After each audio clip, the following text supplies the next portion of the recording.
Buenos días, querido profesor Rafael Araujo.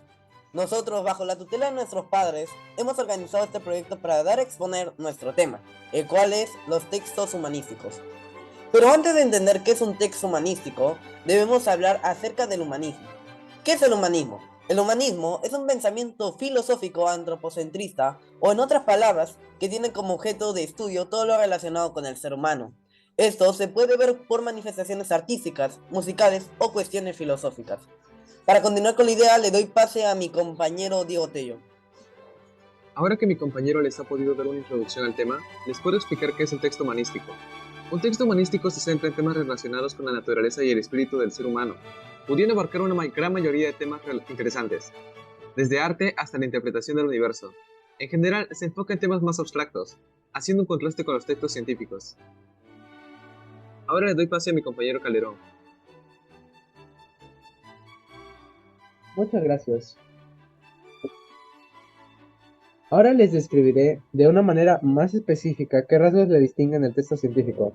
Para empezar, la opinión del autor, en la mayoría de casos, es más subjetiva, ya que al ser más abstractos, la razón pasa a un segundo plano, tomando más relevancia entonces la interpretación y el enfoque que el autor quiera darle al tema. Por ejemplo, podemos hablar de arte, pero lo que uno interpreta como tal es completamente subjetivo a otro. Como consecuencia, son más debatibles y controversiales.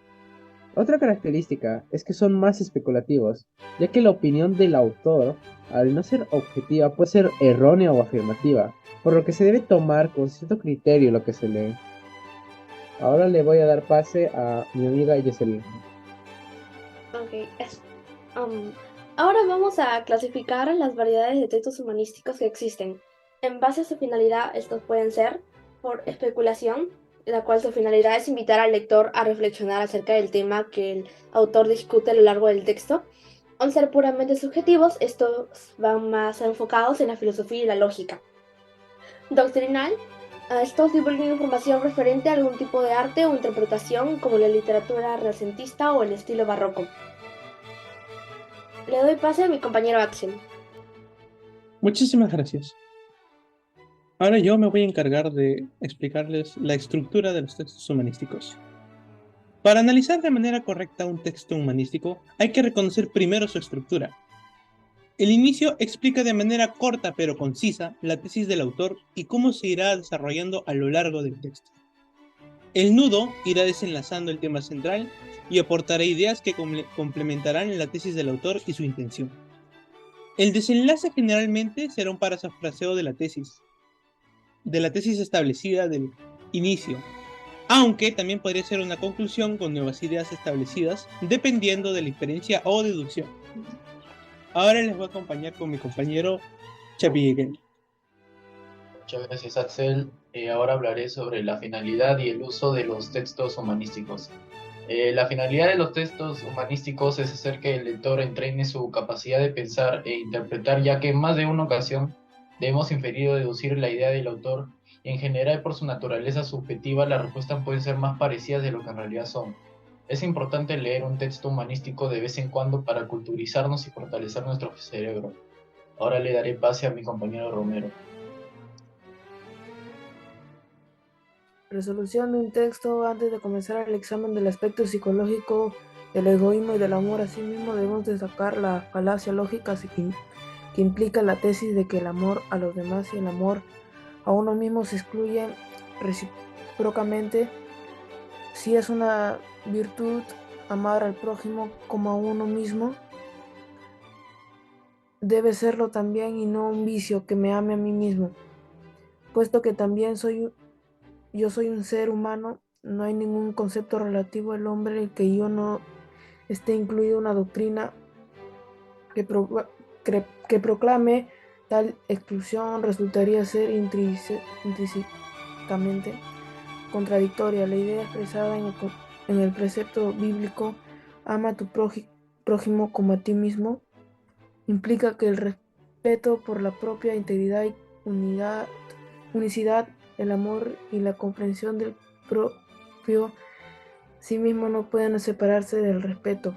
El amor o la comprensión al otro, el amor a sí mismo está inseparablemente ligado al amor a cualquier otro ser. Vamos a comenzar a resolver este texto. En primer lugar nos menciona, en el texto, el término examen denota, alternativa A, cuestionamiento, alternativa B, prueba, alternativa C, explicación, y alternativa D, que es análisis. La solución a este problema sería que el vocablo examen significa la realización de una indagación, una investigación exhaustiva sobre cierto aspecto psicológico, que se asocia con un trabajo de interpretación. Por lo tanto, el sentido de la palabra examen nos remite a un análisis, que llegaría a ser la alternativa D.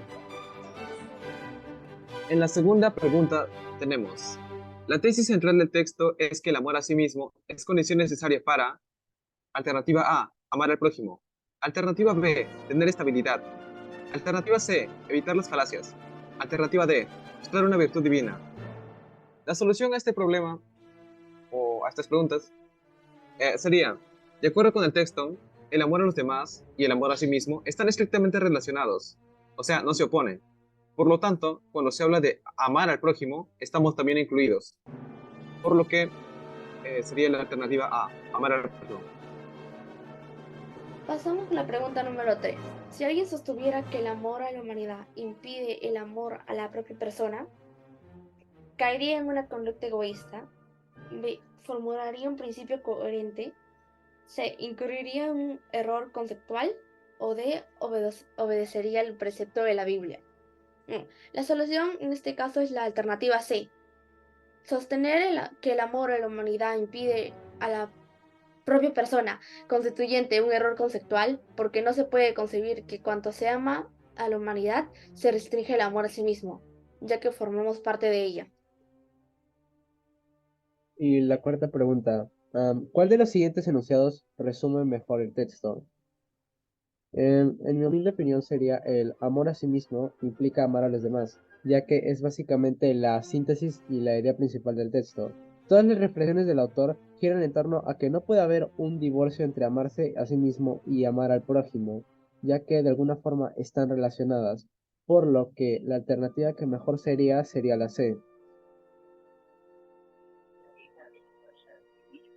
La pregunta número 5 dicta, ¿cuál de los siguientes enunciados es incompatible con lo que se argumenta en el texto? Como dijo mi compañero Calderón hace un momento, el amor a sí mismo implica amar a los demás. Por lo tanto, la respuesta de esta pregunta sería la alternativa A. Si alguien ama a los demás, ya no puede amarse a sí mismo, debido a que esta idea se opone a la idea anterior propuesta. Y ahora, como una contraparte, vamos a mostrar un texto bastante subjetivo por su naturaleza. La búsqueda del sentido de la vida es una cuestión que ha intrigado a la humanidad a lo largo de la historia. Es una interrogante profunda y universal que ha generado una amplia gama de opiniones y teorías sobre la que da significado a nuestra existencia. Uno de los puntos de vista más comunes es la perspectiva religiosa. Juan, un creyente devoto, sostiene que el sentido de la vida proviene de la relación con lo divino. Para él somos criaturas de un ser supremo y nuestro propósito es adorar y servir y cumplir con un plan divino que nos conduce a la eternidad. En contraposición, María, una escéptica agnóstica, argumenta que la religión es una construcción humana y que el sentido de la vida es algo que debemos descubrir por nosotros mismos sin depender de conceptos religiosos. Otro punto de vista popular se centra en las relaciones humanas y el amor. Sara, una defensora de esta perspectiva, cree que el sentido de la vida se encuentra en la conexión emocional con otros seres humanos. Para ella, construir relaciones significativas, compartir experiencias y amar a quienes nos rodean es lo que da sentido a nuestra existencia. Por otro lado, David, un filosófico pragmático, argumenta que el amor es importante, pero insuficiente para dar sentido a la vida.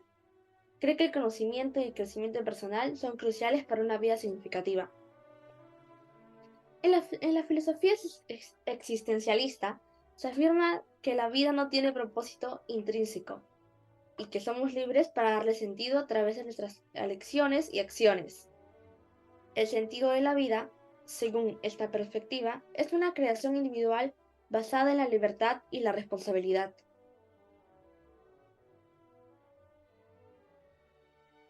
En resumen, no existe una respuesta única y definitiva sobre el sentido de la vida. Cada persona puede abrazar una perspectiva diferente basada en sus creencias, experiencias y valores personales. La búsqueda de significado es un viaje continuo, y lo que es fundamental es que cada individuo tiene la libertad y la capacidad de explorar y encontrar su propio propósito y significado en la vida. El sentido de la vida puede residir en la espiritualidad, el amor, el conocimiento, el servicio a los demás o cualquier otro camino que le dé un propósito y significado a su existencia. Lo que importa es que continuemos reflexionando y explorando esta cuestión, ya que el viaje en sí mismo puede ser tan significativo como la respuesta que encontramos.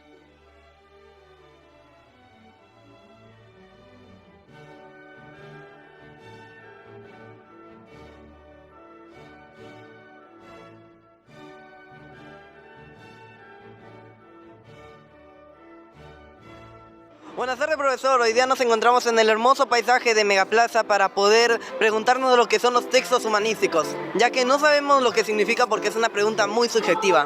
Así que con algunos compañeros hemos decidido juntarnos en este día para poder preguntar a un montón de personas. Así que acompáñennos. Buenas tardes, estimado caballero. ¿Me podría dar un minuto de su tiempo? Sí, por supuesto. Disculpe. Mi compañero Juan le encuentra el sentido de la vida a la gran devoción a su Redentor Jesucristo. Sin embargo, ¿usted qué sentido le encuentra a la vida? Bueno, yo opino que tu amigo Juan tiene un sentido de la vida muy... no es que no cree en Dios, sino que es como muy unitario, ya que no solamente el sentido de la vida trata sobre tener un motivo por algo, sino tener varios motivos por el cual seguir adelante. Yo le encuentro la verdad sentido a la vida, a poder superarme cada día más y poder ser mejor persona y poder ayudar a las otras personas si puedo, y esa es mi opinión. Muchas gracias por su valioso tiempo. Le regalo una galleta. Disculpe, estimado caballero, ¿me podría prestar un minuto de su tiempo? Por supuesto, ¿qué se le ofrece? Disculpe, ¿me podría decir qué sentidos o circunstancias le han hecho reflexionar acerca del sentido de la vida? Bueno, es una pregunta algo complicada de responder para mí, debido a que, bueno, hace cierto tiempo realicé un viaje con mi familia a un lugar donde no quiero recordar, debido a que esta fue una experiencia realmente traumática para mí. Íbamos en carretera, cerca del abismo, íbamos a alguna parte de la sierra. De repente nos apareció un camión en medio de la carretera a alta velocidad. Y lo ocurrido, como le cuento, pudo haber sido una tragedia, porque tuvimos que realizar un movimiento para no chocar, porque si esto hubiera ocurrido hubiéramos caído al abismo. Y este acontecimiento hizo de que yo me replanteara sobre el sentido de la vida. Desde ese día no soy el mismo. Muchas gracias por su conmovedora experiencia. A cambio de eso le voy a dar esta bolsa entera. Muchas gracias. Al final, esa pregunta nos ha hecho replantearnos a nosotros mismos y cómo nos percibimos. Pero lo que podremos decir con certeza es que el sentido de la vida es lo que el individuo quiera darle en sí. Uno no tiene un propósito en sí, ya que uno mismo decide qué quiere hacer en esta vida. Por lo tanto, no hay una respuesta en sí. Pero como reflexión de nosotros mismos, les diremos que para nosotros el sentido de la vida es el aspirar a mejor, aspirar a mejores condiciones y seguir adelante con metas que nos inspiren a ser mejores personas. El hoy puede ser difícil, pero siempre habrá un mañana próspero por el cual aspirar. Nunca se rindan tan pronto, luchen lo máximo que puedan rendir, porque una derrota es el inicio de una victoria. Esta ha sido nuestra hermosa reflexión a esta intrigante y subjetiva pregunta. Gracias. Gracias. Gracias.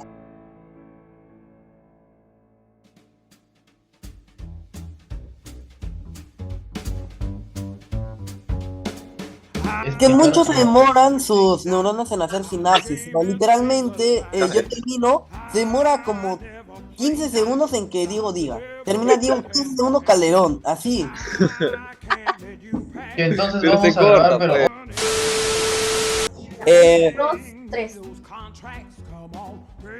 Espérate que me da pánico. Para. Y casi me hacen trabar, o feo. Qué mal. Me quieren hacer caer.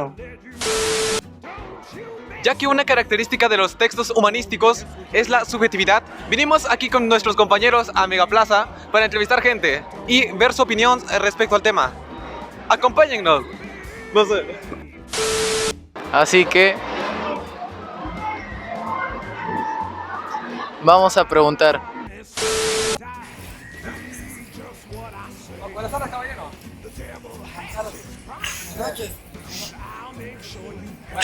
Eso no importa. Me gustaría recibir algunas preguntas para...